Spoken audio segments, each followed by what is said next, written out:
semoga setelah beristirahat kita semua lebih segar dan siap menerima materi besok. Ya. Selanjutnya materi yang akan dibawakan oleh Bapak Supriyadi mengenai pembelajaran mendalam, konsep dan kerangka pembelajaran. Dengan ini harus silakan dengan hormat.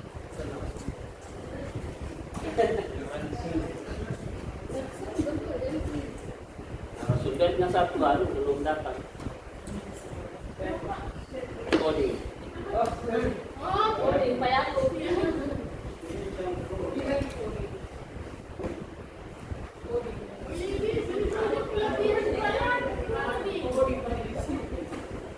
Ada kamu sama si Kajen.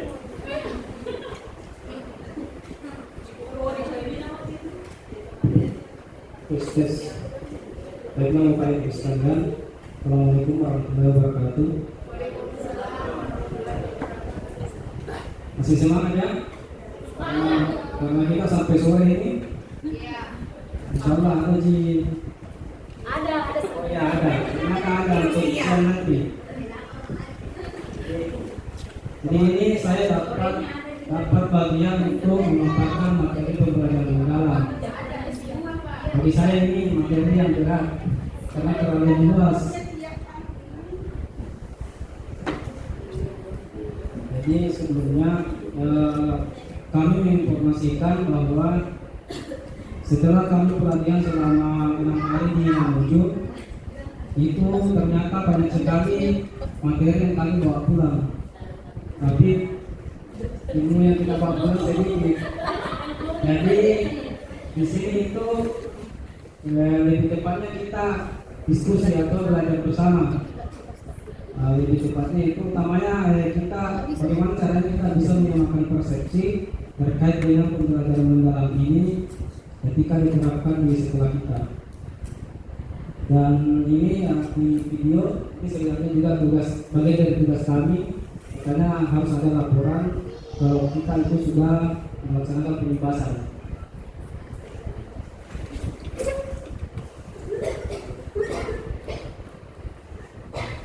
Jadi ini pelatihan itu sebenarnya belum berakhir sampai di sini. Ini selama 3 bulan sampai November nanti masih akan berlanjut.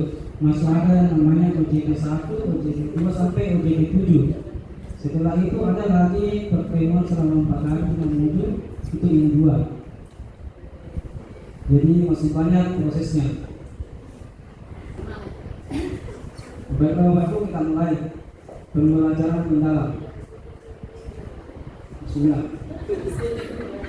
Dan untuk definisinya, ini definisi pembelajaran mendalam. Yang perlu kita ketahui bersama dulu bahwa pembelajaran mendalam ini bukan kurikulum baru, tetapi merupakan pendekatan. Di sini saya bacakan saja.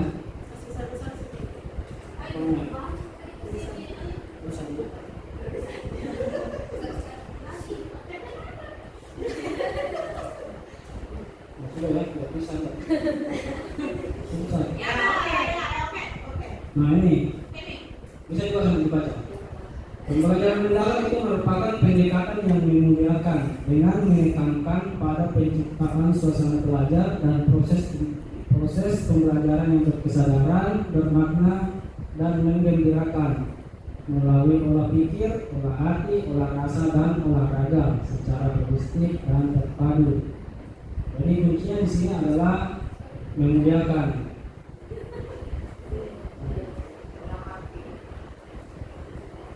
Jadi kuncinya di sini memuliakan ya. Artinya itu semua warga sekolah atau kita yang berada di lingkungan sekolah ini harus saling memuliakan dan harus saling menghargai dan menghormati. Misalnya kepala sekolah memuliakan guru, memuliakan murid, memuliakan orang tua murid.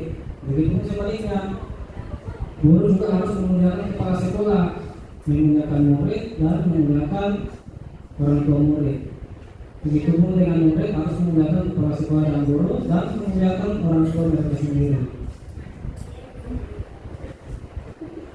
Nah ini tentunya dengan mempertimbangkan potensi, martabat dan nilai-nilai kemanusiaan.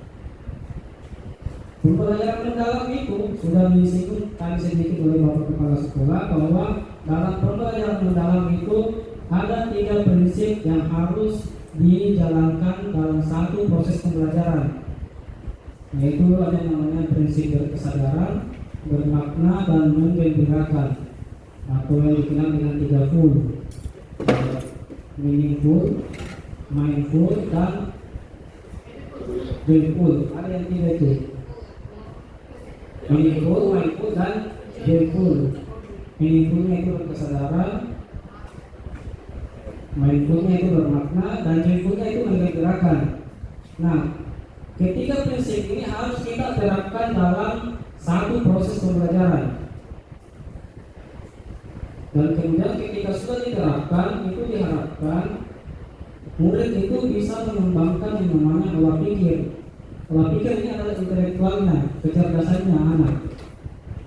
Selanjutnya olah hati ini terkait dengan karakter atau budi pekerti dari murid. Kemudian ada yang namanya olah rasa, ini terkait dengan estetika atau tubuh, ya, kepekaan siswa. Yang terakhir ini olahraga, ini sudah jelas, ini terkait dengan kesehatan fisik atau kekuatan tubuh. Nah, yang pada akhirnya itu bisa mewujudkan yang namanya ini profil lulusan. Yang kalau di pembelajaran mendalam ini sudah ada 8 dimensi. Kalau di yang sebelumnya itu di profil pelajar Pancasila ada 6 dimensi. Nah, sebentar kita lihat apa saja itu dimensinya. Nah, ini pasti ada pertanyaan, kapan itu dikatakan berkesadaran, bermakna, dan menggembirakan? Nah, di sini sudah ada, bisa Bapak Ibu baca sendiri. Jadi ini itu anak-anak itu dikatakan berkesadaran ketika anak-anak itu menyadari bahwa mempelajari sebuah materi itu sangat penting. Jadi muncul motivasi dalam diri peserta didik, rasa ingin tahunya itu tumbuh, itu dikatakan berkesadaran. Sementara bermakna itu ketika peserta didik itu merasakan manfaat dari materi yang dipelajari dan bisa diterapkan langsung dalam kehidupan sehari-harinya atau kehidupan nyata. Kemudian yang menggembirakan yang dimaksud ini di sini itu dari perspektif muridnya, bukan dari gurunya. Jadi muridnya yang harus merasa gembira, tidak ada tekanan dalam pembelajaran. Pembelajarannya itu harus interaktif. Jadi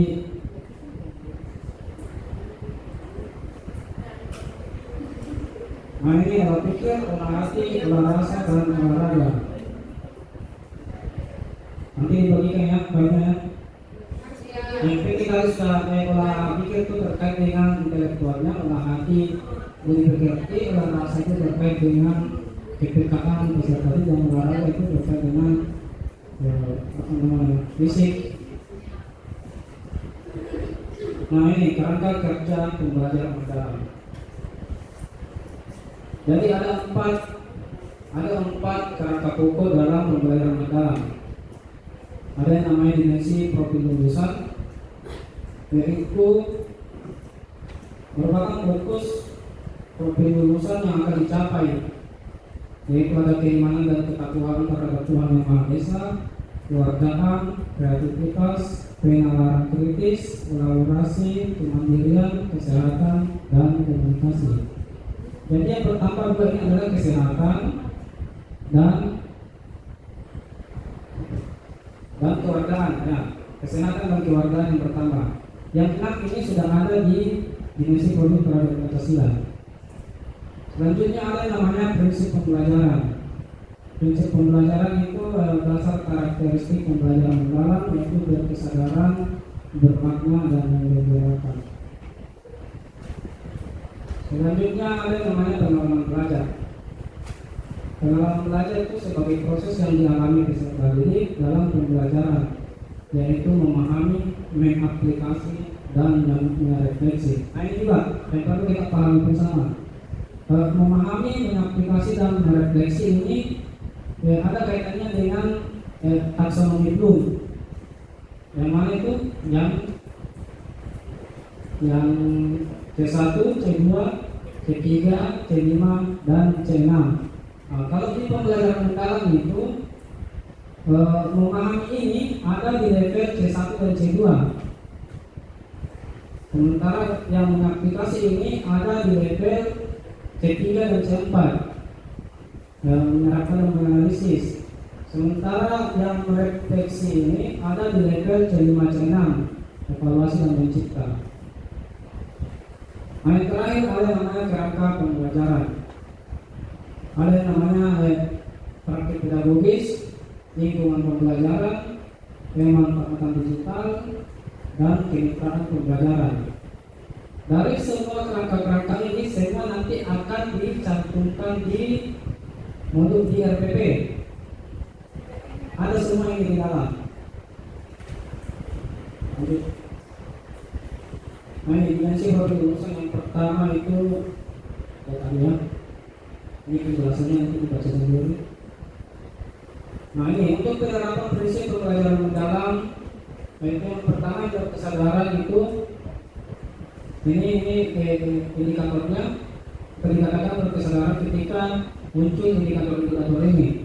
Tidak mesti semua, yang penting ada 2 atau 3 indikator yang muncul di langkah-langkah pembelajaran itu, maka sudah dicatatkan dari kesadaran.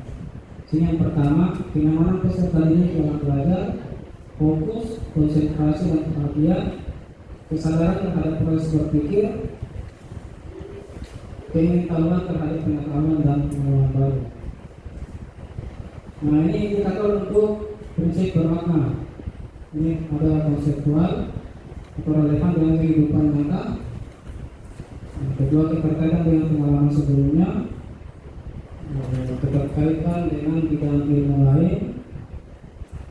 Kemudian yang ketiga, ini prinsip menggembirakan. Lingkungan pembelajaran yang interaktif, aktivitas pembelajaran yang menarik, menginspirasi atau memotivasi, dan tercapainya keberhasilan belajar atau aha moment.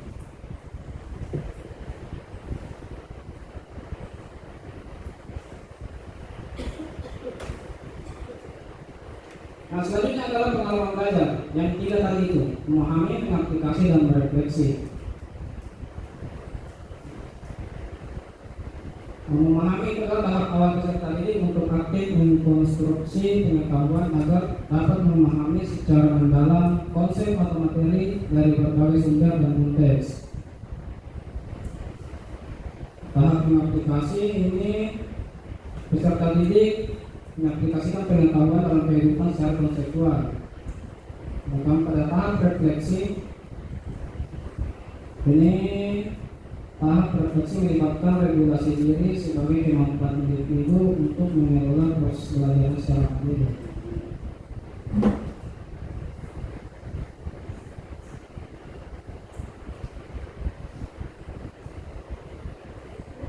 Nah, ini tadi yang kita bahas taksonomi Bloom. Level pada pembelajaran mendalam itu memahami sama dengan di tahap mengingat dan memahami di taksonomi Bloom. Sementara mengaplikasi itu di level menerapkan dan menganalisis, sedangkan refleksi itu ada di level mengevaluasi dan mencipta. Ini masing-masing sudah ada deskripsinya. Saya baca sendiri nanti. Hanya terakhir kerangka pembelajaran. Ada 4, praktik pedagogis, lingkungan pembelajaran, kemitraan pembelajaran, dan pemanfaatan digital. Kita coba contohnya. Misalnya praktik pedagogis. Praktik pedagogis di sini artinya model atau pembelajaran yang kita gunakan di dalam RPP itu. Sini ada contoh yang bisa kita gunakan: pembelajaran berbasis empiri, pembelajaran berbasis proyek, pembelajaran berbasis masalah, pembelajaran kooperatif, pembelajaran diskusi organisasi, dan sebagainya. Atau bisa juga diskusi kelompok, menggunakan peta konsep, dan sebagainya. Kemitraan pembelajaran yang dimaksud itu dengan siapa kita bermitra. Misalnya di lingkungan sekolah, bermitra dengan kepala sekolah, pengawas sekolah, guru, dan peserta didik, dan lainnya. Kalau kemitraan di luar lingkungan sekolah seperti MDMP, dunia usaha, dunia kerja, lembaga pendidikan, dan lainnya. Kalau dari masyarakat yang punya orang tua, hukum masyarakat, organisasi keagamaan dan lainnya. Lingkungan pembelajaran. Yang dimaksud lingkungan pembelajaran ini adalah budaya belajar. Sebisa mungkin kita sebagai guru membuat peserta didik itu merasa aman dan nyaman dalam belajar. Terutama yang kita perhatikan itu adalah ruang fisik atau ruang kelasnya, atau bisa juga ruang virtual pembelajaran secara daring. Dan terakhir adalah pemanfaatan digital. Jadi dalam proses pembelajaran itu sebisa mungkin kita harus menerapkan yang namanya teknologi digital. Banyak sekarang yang bisa kita gunakan, ada krisis, ada bambusel, tahu, macam-macam, ada banyak yang bisa. Nah ini transformasi peran guru dalam ekosistem pembelajaran mendalam. Di sini ada dua gambar. Kalau yang sebelumnya itu gambarnya seperti ini, gambar di piramida, di mana pemerintah pusat ada paling atas dan guru paling bawah. Nah, guru di sini fungsinya hanya sekedar mengimplementasikan kebijakan yang dibuat oleh pemerintah pusat. Sementara yang di bagian kanan ini bentuknya sudah terbalik. Guru ada di posisi paling atas. Ini menunjukkan bahwa guru itu menjadi aktor kunci yang berinteraksi langsung dengan teknologi dan murid. Peran guru itu menjadi lebih penting dalam mengadaptasi dan menerapkan metode pembelajaran digital. Kemudian pemerintah daerah dan pemerintah pusat itu mendukung apa yang dilakukan oleh guru.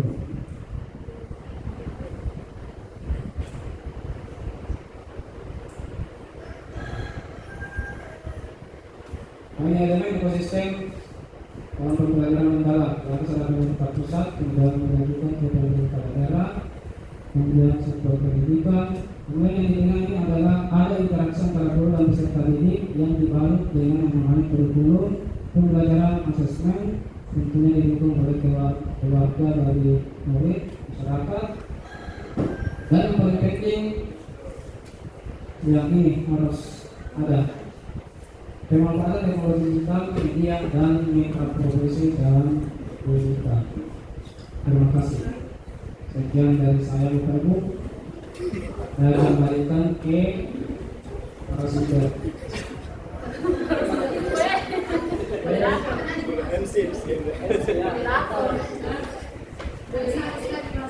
Itulah tadi pemaparan narasumber. Kita lanjutkan ke sesi berikutnya, yaitu pemaparan. Satu-satu supaya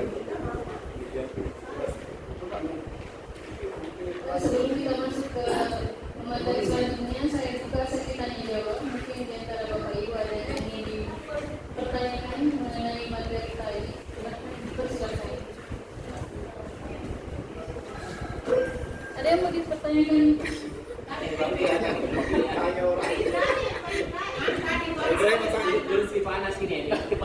Pak Ibrahim bertanya. Sudah masuk materi ini, Pak Ibrahim. Ya, sekarang kita masuk ke pembelajaran mendalam. Prinsipnya tadi sudah dijelaskan. Jadi teman-teman yang mau bertanya lebih lanjut boleh dipersilakan sekarang.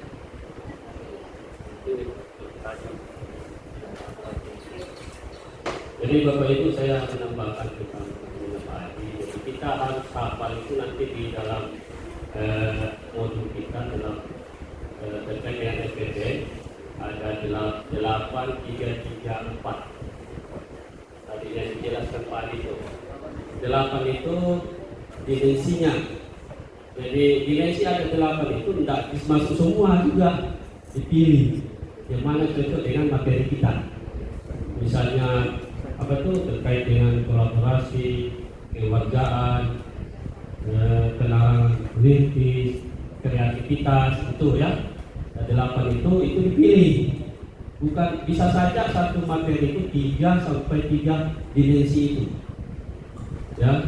Kemudian ada yang 3-nya itu 8 tadi, yang 3 ada prinsip pembelajaran. Tadi yang disampaikan oleh Pak Adi, mana prinsip pembelajaran?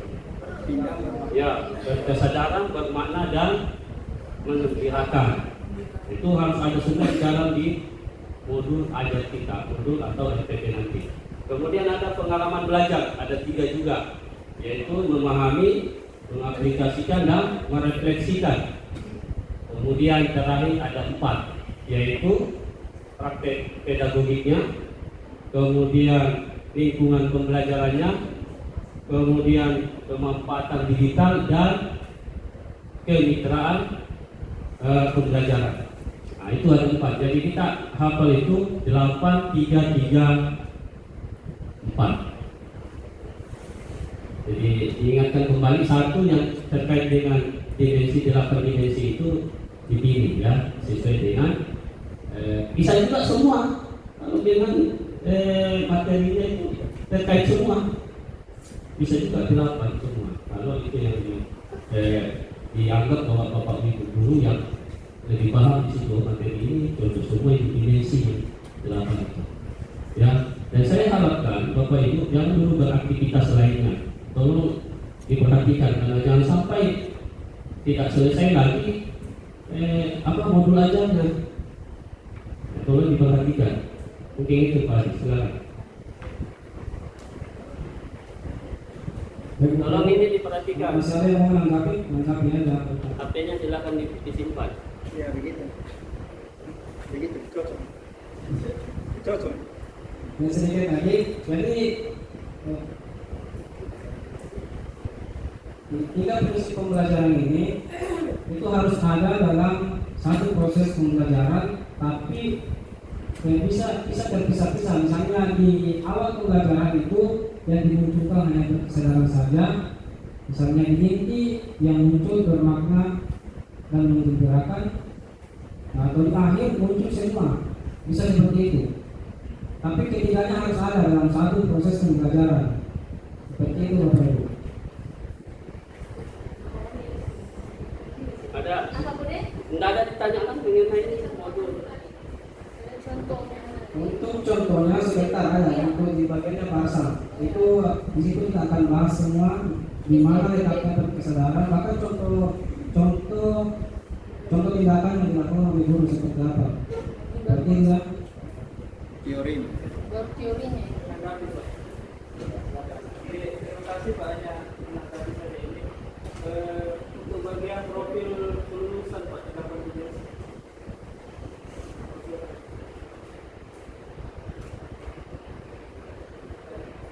Di sini kalau kita bandingkan dengan pendekatan pembelajaran sebelumnya bahwa tujuan akhir di lulusan di SMK itu kan menciptakan tenaga terampil yang punya pengetahuan, keterampilan dengan satu kepribadian. Kalau kita lihat ini istilahnya proses pembelajaran mendalam, tapi di sini kelulusannya ini ada 8 dan di situ untuk khusus keterampilan kita lihat tidak ada yang pas di situ. Malah ini istilahnya mendalam tetapi dalam tetapi luas. Yang dulu itu dalam, saya rasa sempit istilahnya karena hanya 3 dan fokus di kepraktisan. Sedangkan sekarang ini banyak item yang harus ditarget di lulusan ini kan lulusan siswa di SMK dia harus punya dari yang pertama tadi kolaborasi. Nah ini tujuannya ini saya kira banyak ya tujuannya dibandingkan dengan dulu kita fokus hanya di 3 aspek saja yaitu keterampilan, psikomotorik, pengetahuan dengan apa tadi yang mengenai kepribadian. Jadi pemahaman kita mungkin yang nanti mungkin disesuaikan dengan format nanti apa sih di strukturnya dalam penyusunan pembelajarannya. Tapi kalau kita lihat dari tujuan dari program kelulusan ini banyak sekali di sini mana yang kita mau ambil nantinya. Pasti nanti ini berhubungan di indikator tujuan pembelajaran atau mungkin di penyusunan jalur tujuan pembelajaran yang kita harapkan kita sesuaikan dengan profil tujuan akhir di sini. Kira itu. mungkin Bapak Kepala Sekolah mau memberikan penjelasan kembali.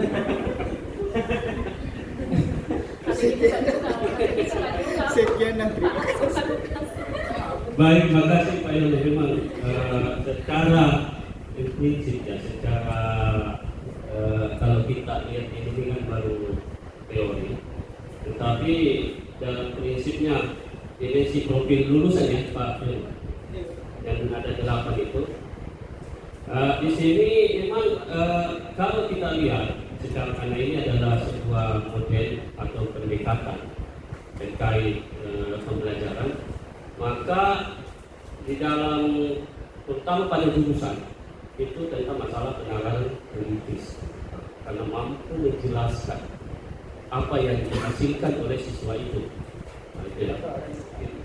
Apalagi kalau siswa kita itu rata-rata tidak mampu menjelaskan sebenarnya, karena dia produk ya. Kalau biasanya utama Pak Yono, Pak Iman, bentuknya produk. Kalau Winda bentuknya jasa. Ya. Jadi memang kita dilihat di sini atau berkolaborasi bisa juga di sini, yaitu bagaimana seorang siswa mampu saling berkolaborasi dengan gurunya, dengan temannya, bahkan mampu berkolaborasi dengan lingkungan, bahkan sampai dengan orang tua siswa. Itu dikemas dalam suatu 8 ini dikemas dalam suatu, kalau dulu apa itu yang waktu Merdeka Belajar, waktu belajar Pancasila. Ini berubah di sini jadi 8. Nah, inilah yang pemahaman itu ya Pak Yono. Kalau secara karena teorinya belum saya baca semua, tetapi pemaknaannya ada di sini saya rasakan, terutama pada keimanan dan ketakwaan kepada Tuhan yang Maha Esa. Kemudian ada penalaran kritis, termasuk kreativitas dan kolaborasi. Bahkan kalau siswa mampu mandiri membuat sendiri itu pekerjaannya, bisa misalnya membuat robot sendiri di rumah, ya, itu berarti yang mandiri.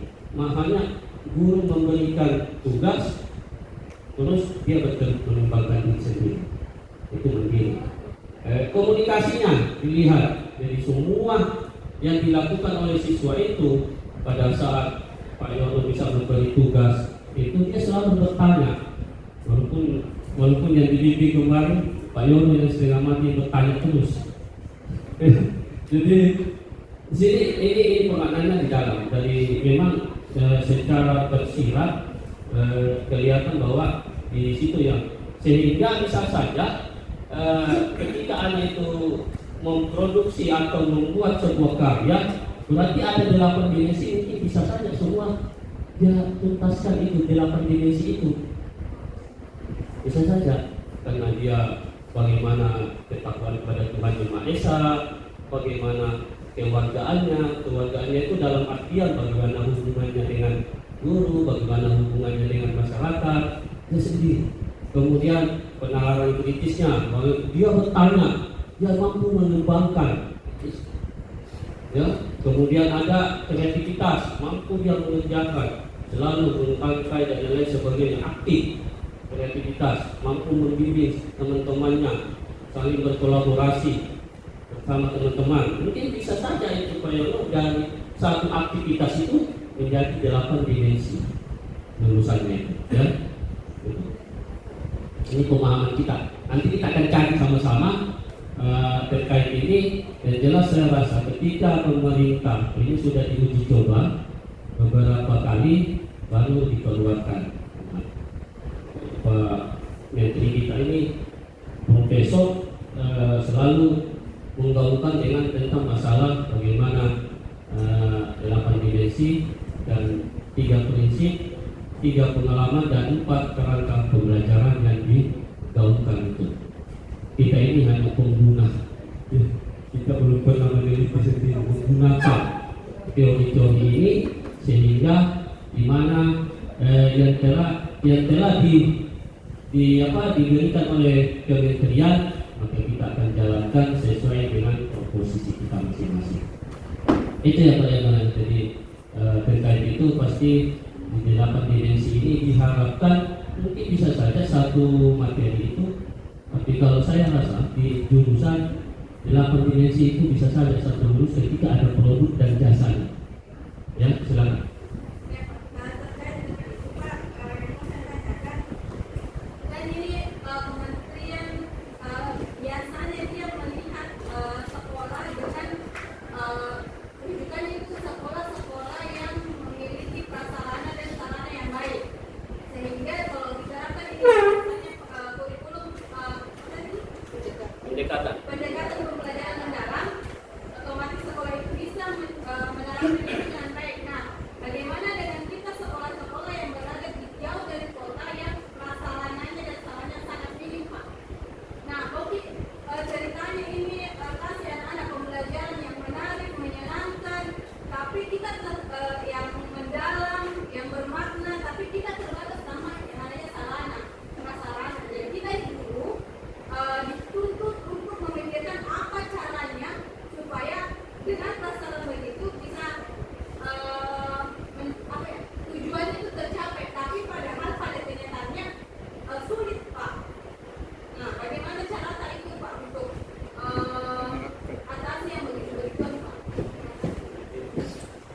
Ya, jadi kalau kita lihat dari penjelasan tadi apa yang saya sampaikan, bagaimana kita bertumbuh, ya, bertumbuh kan kali harus. Jadi kalau pemahaman saya seperti ini, terkait apa yang disampaikan oleh Ninda, itu teori ini sudah diuji coba dari beberapa sekolah, tidak satu sekolah besar saja. Pasti ada sekolah kecil, bahkan ada yang kecil daripada kita dari segi itu. Terkait itu, yang mana yang perlu dilihat? Ada 8 dimensi, apakah 3 prinsip pembelajarannya, apakah pengalaman belajarnya, atau kerangka pembelajarannya. Jadi terkait dengan sarana. Lebih ke Karena di sini tidak menjelaskan tentang sarana, ya. Hanya menjelaskan bagaimana menyampaikan materi. Kerangka tentang pendekatan pembelajaran, ya. iya, Pak, bagaimana cara memberikan memperkenalkan menjelaskan materi. Tapi saya pribadi, Pak, tanpa sarana dan prasarana tidak bisa sampai ke materi kalau teori itu. Tidak apa. Iya, Pak, jadi aku bilang mungkin di sini saya ingin menyampaikan bahwa dengan keterbatasan hari ini apa yang bisa kita buat, Pak? Ya, silakan berbuat bertumbuh. Apa misalnya, apa materinya yang mau dikeluarkan dulu misalnya? Maksudnya begini, Pak, saya ini saya harus kemana meminta ini? Maksudnya saya sedang pembelajaran saya butuh yang namanya format besar, format ini, format itu. Karena kalau saya pakai metode lama dengan cara anak-anak menggaris itu makan waktu, Pak, lama sekali, sehingga tujuan pembelajarannya untuk memahami. Itulah kreativitas guru. Itulah Iya, kreativitas guru. kreativitas saya satu, Pak. Itu mereka menggaris, tapi kalau mereka menggaris lama makan waktu. Terus apa? Jadi tujuan pembelajarannya tidak tersampaikan. Jadi solusi yang bisa saya tawarkan adanya format. Makanya sesuaikan dengan kondisi yang ada di sekolah. Disesuaikan, jangan misalnya harus menggunakan komputer, sementara tidak ada komputer, ya jangan ditonton di komputer di dalam pembelajaran kita. Iya, tapi kan kita dituntut untuk yang namanya IT, Pak.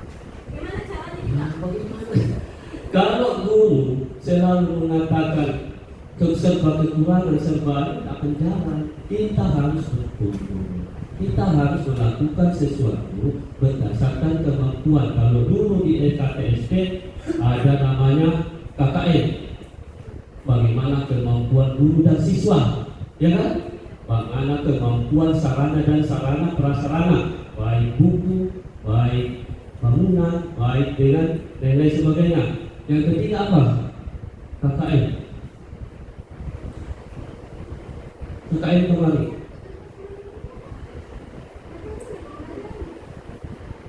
Iya, kemampuan itu kan pembelajaran tadi. Bagaimana kemampuan guru, bagaimana ada guru tidak mampu materinya, misalnya kalau anunya Pak Nasrullah, apa itu biasa di bawah Pak Mayo, misalnya guru tidak ada guru yang bisa bawa, iya Pak. kalau bukan Pak Masula, maka keterbatasan itu Pak Masula berbuat supaya bisa itu jalan. Jadi disesuaikan sarana yang ada di sekolah. Kita tidak melihat sarananya orang, harus sesuai dengan sarana kita. Ya, ya. Ini Pak, sebenarnya memang kalau kita mau melihat, memang kita lihat sarana sendiri baru dijalankan. Tapi memang kalau kita menelisik lebih dalam, di Google pun tentang pembelajaran mendalam, persoalan utama itu adalah kebutuhan data besar dan kualitas data yang tinggi, biaya kompetensi. Itu yang mahal karena membutuhkan perangkat keras. Itu yang saya search di Google, dan dari mana saya search di Google kekurangan dari pembelajaran mendalam, Pak. Saya sampai kita kemana-mana. Pembelajaran mendalam itu adalah prosesnya. Iya. Ya, bukan ini itu bukan. Ada pada prosesnya. Ya, bukan pada penilaian. Betul Pak. Cuma kan memang butuh kan kita menuju AI, menuju AI. Itu kan kita butuh fasilitas yang memadai. Ya. Maka baru sekolah Ya, kita. apa yang dibuat setelah ini? Saya lihat. Apa yang dibuat sekarang? Kita setelah ada ini, silakan susun saya lihat nanti. Ya, itu begitu juga Indah. Ya, ya. Jadi intinya Bapak Ibu berbuat dulu, baru kita bisa evaluasi. Belum direfleksikan ini, belum ada. Ini baru kita mau jalan sudah serba kurang. Ya, Maksudnya Pak, kami bertanya Pak Bapak. iya, sudah ini Bertanya jawab. sudah. Sedangkan masalah kami seperti ini sebenarnya. Iya, Seperti ini. paham. Silakan berbuat sesuaikan dengan lingkungan sekolah, sesuaikan dengan sarana sekolah, sesuaikan dengan kemampuan kita. Jangan sampai membawa materi kita tidak mampu juga di situ ya itu. Jadi harus sesuaikan itu tiga. Sesuaikan dengan lingkungan kita, sesuaikan dengan sarana, dan sesuaikan dengan kemampuan Bapak Ibu termasuk siswa. Jangan sampai terlalu tinggi siswanya tidak mampu. Dia belum sekarang berbuat sekarang berbuat. Nanti kita lihat materinya ya. Ya. Nanti kan kelihatan itu. Nanti kalau studi kasus itu kan kasus ya. Itu namanya studi kasus. Ketika kita belum berbuat, ternyata ini kelemahannya di sini. Saya tidak bisa melakukan ini karena ini. Itu dituangkan baru bisa kita berbicara di luar. Ternyata ini pembelajaran mendalam kami tidak mampu di sininya. Ya, terutama pada sarana terkait dengan misalnya komputer, misalnya ini jadi belum. Jadi harus kita jalankan dulu baru kita merefleksikan. Terkait termasuk merefleksikan terkait siswa juga. Bagaimana perasaan menerima pembelajaran ini? Dan kalau dia tidak mampu, tidak bisa menjelaskan, berarti dia maaf saya kayaknya kalau tidak ada komputer, tidak ada penggaris yang bagus, kayaknya tidak bisa saya jalankan. Nah, misalnya itu. Jadi ini kan baru mau diterapkan. Silakan dibuat dulu, nanti kita refleksikan apa yang titik kelemahannya di mana, apakah sarananya atau gurunya atau siswanya. Nah, itu. Mungkin itu ya. Jadi yang jelas kita bangun kesepakatan dulu, bangun kebersamaan. Terkait sarana itu kan ranahnya pemerintah, bukan ranah kita. Iya kan?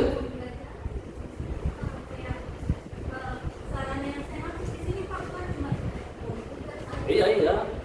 Maksudnya sarana di sini cuma alat dan bahannya anak-anak yang dia pakai untuk praktek. Itu saja Pak. Belum mau susun bagaimana mau disiap, apa yang perlu disiapkan ini. Misalnya kertas, ya kan? Nah, misalnya apa lagi penggaris. Ya, misalnya apa lagi? Dan itu dituangkan baru kita bisa membahas. Pak, ini saya butuhkan. Mungkin itu sudah dibahas di awal-awal semester Pak. Ya ini kan kertas kan bisa dipilih, bisa diapa ini kan pembelajaran. Oh sarana media yang digunakan oleh Ibu Minda ketika mau masuk itu, Pak, saya tidak ada itu. Bagaimana ini? Ya kan? Tidak ada kertas, tidak ada penggaris. Itu. Jadi terkait itu pasti kalau yang bisa dibeli ya dibeli. Kalau kayak sarana besar misalnya, kan bukan sarana, itu medianya. Kalau misalkan pemahaman sarana itu adalah terkait dengan gedung, terkait dengan jalan, terkait dengan apa, komputer, itu sarana semua itu. Kalau media di kertas, ya kan, penggaris. Bagaimana pemahamannya? Saya tidak, atau saya yang salah?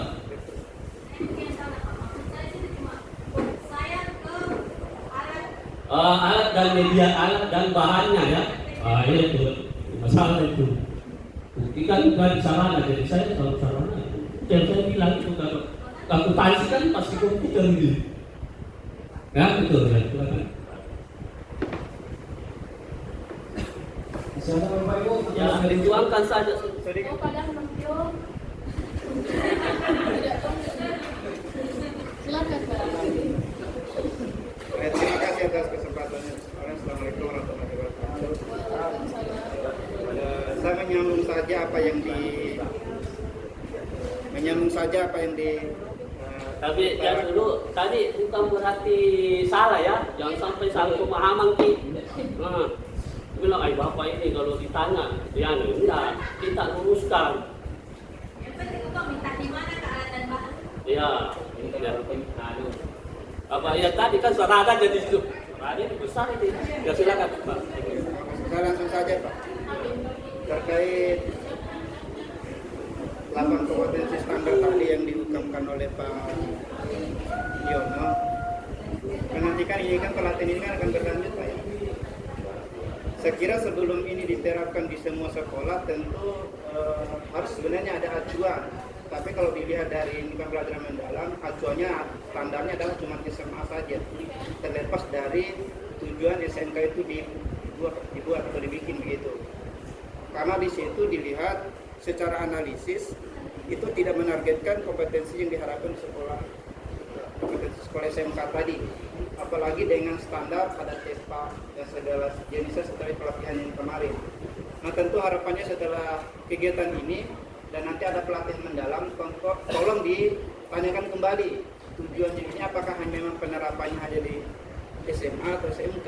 Kalau di SMK saya jelas ini keluar dari tujuan dari visi misi sekolah tak bertabrakan seperti yang dipaparkan tadi Pak Yono. Kapan kita melakukan pembaharuan di dalam kebutuhan apa yang dibutuhkan sekolah kita, maka akan bertolak belakang dengan pembelajaran mendalam dari 8 standar kompetensi tadi. Gitu. Mungkin nanti pada saat turun kembali, mungkin itu dijadikan bahan diskusi sejauh mana pembelajaran mendalam ini diterapkan di SMK, bukan hanya di SMA saja. Terima kasih. Terima kasih Pak Tersa. Ini kan kita pengguna ini Bapak Ibu, bukan kita perumus.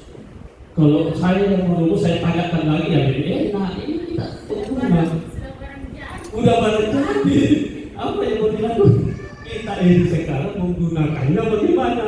Terkait kebijakan karena ini kita di kementerian yang punya. Setidaknya 5 tahun ini pasti kita masih susun ini. Nah satu, yang kedua Bapak Ibu, pembelajaran mendalam ini adalah pendekatan. Bisa saja model pembelajaran TEPA, model pembelajaran kewirausahaan, PJBL, bisa saja digunakan. Ini pendekatannya seperti ini ditawarkan oleh kementerian. Karena kita sasaran, maka kita harus laksanakan dulu. Bisakah di SMK yang di satu kepala ini digunakan? Kalau sudah dievaluasi, sudah direfleksikan, baru ternyata tidak sesuai, nanti kita bisa ternyata bisa disampaikan ke forum-forum. Biar saya bertanya pada di bawah nanti tidak akan ada, karena mereka juga dilatih sama kita di media ini dibawakan. Ini sudah baru jadi bawakan ya fasilitatornya. Dia juga kita ini sama-sama belajar, tapi tidak begitu. Iya kan? Tidak begitu. begini Pak, secara analisis data kan mereka kan harus melihat dari bawah bukan melihat dari atas. Memang Iya. sudah dirumuskan dari atas, tentu harus ada feedback dari bawah bagaimana kendala-kendala yang ada di bawah. Kalau Itulah ada nanti yang kita mau sampaikan kalau sudah berjalan ini kan ini kan baru berjalan lalu kita sampaikan. Itu pun kalau sampai. Itu kalau sampai. Kalau tidak didengar, kita ini apa sih? Paling kalau guru tak ada yang minta itu tadi. Ini pokoknya jalankan, tak ada itu bilang dan jangan kita tak ada. Pokoknya jalankan, kalau seperti itu jalankan. Sekolah ini jalankan. Begitu mereka. Kita walaupun mau tidak mau, mereka walaupun misalnya ya minta ya, misalnya mereka hanya uji. Kita kan tidak lihat juga mereka meneliti di mana. Jangan sampai di luar negeri. Oh ya, kita ini pengguna. Apa yang menggunakan? Ya apa yang diberi oleh pemerintah ya kita jalankan. Nah itu ya, level akhirnya biar menterinya dilempar juga ke sini. Karena dari atas ini sebagai kita sebagai lembaga resmi pemerintah mau tidak mau harus jalankan karena jadi sasaran sekarang kita ini. Nah itu yang pada saya. Jadi tetap disampaikan kalau sudah ada hasil evaluasinya akan disampaikan. Tetapi hasil evaluasi itu didengar atau tidak? Ya tunggu saja. Termasuk juga apa disampaikan Pak Ibrahim, apa yang disampaikan Ibu Linda. Ya pokoknya bicara saja, tapi didengar atau tidak ya kan kita. Ya kan? Ya itu ya intinya itu ya Bapak Ibu. Ya intinya sekarang kita silakan karena kita sasaran, kita membuat ini berdasarkan pemahaman kita, berdasarkan materi kita yang kita sampaikan. Kalau data di supervisi kan alangkah malunya kalau tidak ada, ya kan? Kita yang malu kalau satu orang saja yang kena semua tidak ada sekolah satu tahun gitu. Akhirnya gitu ya Bapak Ibu. Intinya kita satu komando, kita jalankan dulu. Kalau tidak sesuai, kita refleksikan apa yang ternyata pelajaran mendalam pendekatannya lebih enak pendekatan yang lain daripada ini. Ya. Ini dia, Bapak Ibu. Ada lagi? Silakan. Teruskan. Atau Ibu Suci ada? Bu Dewi. Siapa tahu pelajaran mendalam tidak sesuai dengan matematika kan kita kan harus keluarkan. Kalau setelah kayak Pak Ibrahim tadi membaca di Google pelajaran mendalam begini, tahu? itu 8 indikator. Ya. Menjadi Hah? 8 indikator. Intinya teori ini baru teori kami sampaikan ya, baru sampaikan saya dengan Pak siapa? Supriyadi. Nanti contoh modulnya ada sama Pak Arsan. Jadi terkait ini baru kebijakan sebenarnya. Kebijakan dari atas ke bawah, kita ini hanya menjalankan. Ya, begitu. Baik, silakan. Cukup ya Bapak Ibu? Cukup. Ya, terima kasih. Cukup. Ini kita lanjut ke materi yang ketiga. Saya kasih Langsung bisa aja, jangan menunggu sampai sore kalau memang. Kenapa? Intinya ada modulnya kan itu. Hasilnya. Penasaran kan dengan modulnya? Penasaran kan dengan penasaran kan dengan Terima kasih. Assalamualaikum warahmatullahi wabarakatuh.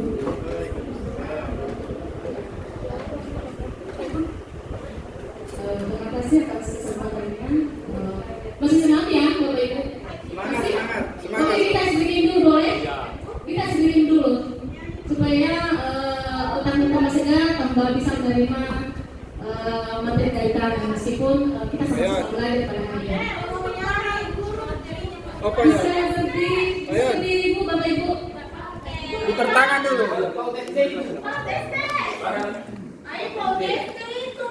Ini saya pakai dulu karena ini goyang-goyang, jadi kita harus olahraga, bukan olahraga di luar ya, kita itu harus menyegarkan aktif. Jadi ini juga masuk dalam langkah-langkah pembelajaran karena harus memang ada SDK di dalam proses pembelajaran. Oleh berdiri Bapak Ibu.